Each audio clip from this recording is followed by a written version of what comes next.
Perkenalkan, nama saya Putri Melani Dewi Tustari Hareva. Saya kelas BS1 BS2 2020. Pada pertemuan ini saya akan membahas materi tentang hutang atau kewajiban jangka panjang. Pada pertemuan ini, konten yang dibahas adalah yang pertama, pengertian dan jenis kewajiban jangka panjang. Lalu jenis-jenis obligasi, lalu menentukan harga obligasi, lalu pencatatan pengeluaran obligasi, selanjutnya pencatatan penanaman modal dalam obligasi, penjualan obligasi sebelum tanggal jatuh tempo, lalu pelunasan obligasi sebelum tanggal jatuh tempo. Kemudian yang terakhir, pertukaran obligasi. Liabilitas jangka panjang atau hutang jangka panjang merupakan kewajiban yang penyelesaiannya melebihi satu periode akuntansi atau lebih dari 1 tahun. Menurut Kieso pada tahun 2008, terdiri dari pengorbanan manfaat ekonomi yang sangat mungkin di masa depan akibat kewajiban sekarang yang tidak dibayarkan dalam 1 tahun atau siklus operasi pencatatan. Lalu ada pula jenis-jenis dari hutang jangka panjang. Yang pertama adalah obligasi. Obligasi terjadi apabila perusahaan memenuhi kebutuhan tambahan modal kerja dengan cara mengeluarkan surat obligasi. Surat obligasi sendiri merupakan surat utang.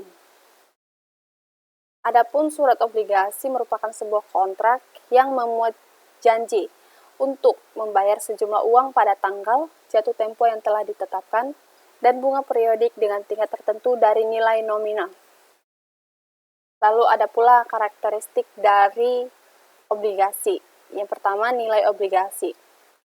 Pihak yang menerbitkan obligasi harus menjelaskan besarnya dana yang dibutuhkan atau lebih dikenal dengan istilah jumlah emisi obligasi. Yang kedua, jangka waktu. Jatuh tempo obligasi mulai dari 1 hingga 10 tahun. Semakin pendek jangka waktu, semakin kecil risikonya. Begitu pula jika semakin panjang jangka waktunya, maka semakin besar resikonya. Yang ketiga adalah principal rate. Principal rate merupakan besaran uang yang harus dibayarkan pada masa jatuh tempo. Nilai ini berhubungan dengan redemption value, maturity value, par value, or face value. Lalu karakteristik selanjutnya adalah coupon rate.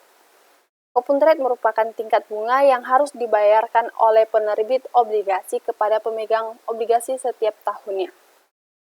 Lalu yang kelima adalah jadwal pembayaran. Sebuah kewajiban pembayaran yang dilakukan oleh penerbit secara berkala sesuai kesepakatan, seperti jangka waktu triwulan, per semester, atau per tahun.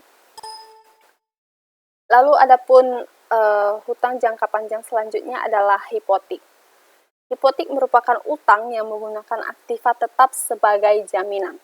Apabila peminjam tidak dapat melakukan pembayaran hipotek, maka kreditur bisa menyita aset yang dijadikan jaminan atas hipotek tersebut. Umumnya pihak kreditor adalah bank dengan tempo sekitar 15 sampai 25 tahun. Adapun ciri khas hipotek adalah yang pertama ondil bar, lalu aksesoir. Ondil bar sendiri merupakan hipotek tidak bisa dibagi-bagikan, karena hipotek berada di atas semua aset yang menjadi objeknya. Lalu aksesoir merupakan hipotek, merupakan sebuah perjanjian tambahan di samping perjanjian hutang piutang. Lalu ciri khas hipotek selanjutnya adalah Verhalsrecht. Definisinya sendiri merupakan hak mengenai pelunasan hutang tanpa mempunyai hak untuk memiliki benda yang dijaminkan.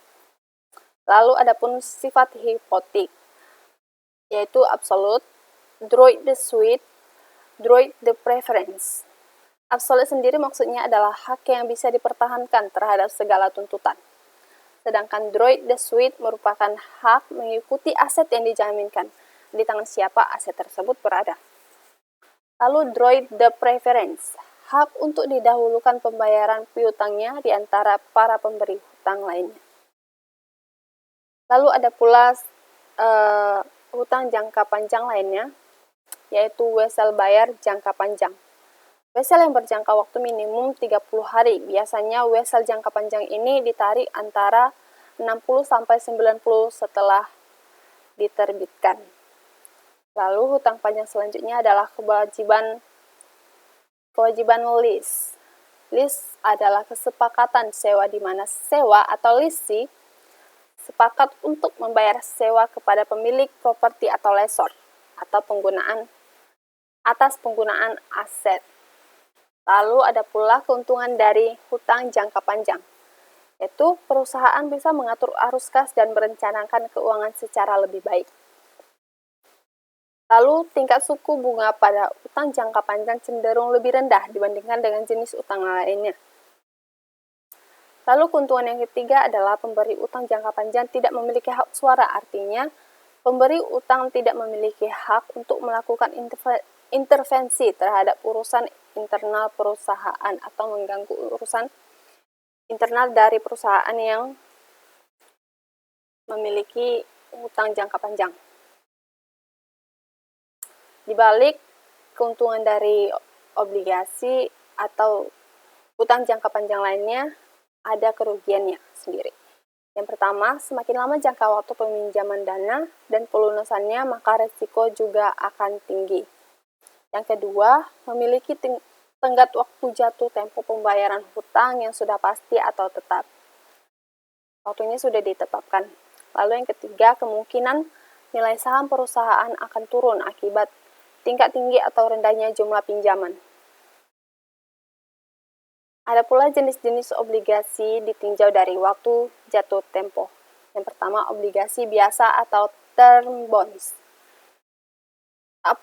Obligasi biasa atau term bonds itu merupakan obligasi yang jatuh tempo pada suatu waktu di masa depan yang spesifik. Waktunya sudah ditentukan. Sedangkan obligasi berseri atau serial bonds merupakan obligasi yang jatuh temponya berurutan dalam periode-periode tertentu atau dibayarkan dalam bentuk cicilan. Jenis-jenis obligasi ditinjau dari jaminannya. Yang pertama, obligasi yang dijamin, dan yang kedua, obligasi yang tidak dijamin. Obligasi yang dijamin memberi jaminan pada investor bila perusahaan tidak dapat membayar utangnya. Investor dapat mengklaim jaminan tersebut. Sedangkan obligasi yang tidak dijamin, penerbitan obligasi tidak dijamin dengan suatu jaminan apapun. Lalu jenis-jenis obligasi selanjutnya adalah obligasi bergaransi dan obligasi yang dapat ditukarkan. Obligasi bergaransi adalah obligasi yang dijamin pihak lain, misalnya perusahaan induk menjamin obligasi anak perusahaannya. Lalu obligasi yang dapat ditukarkan merupakan obligasi yang dapat ditukarkan dengan saham. Apabila obligasi dapat ditukarkan dengan saham, maka investor dapat mengubah pemiliknya menjadi pemegang saham.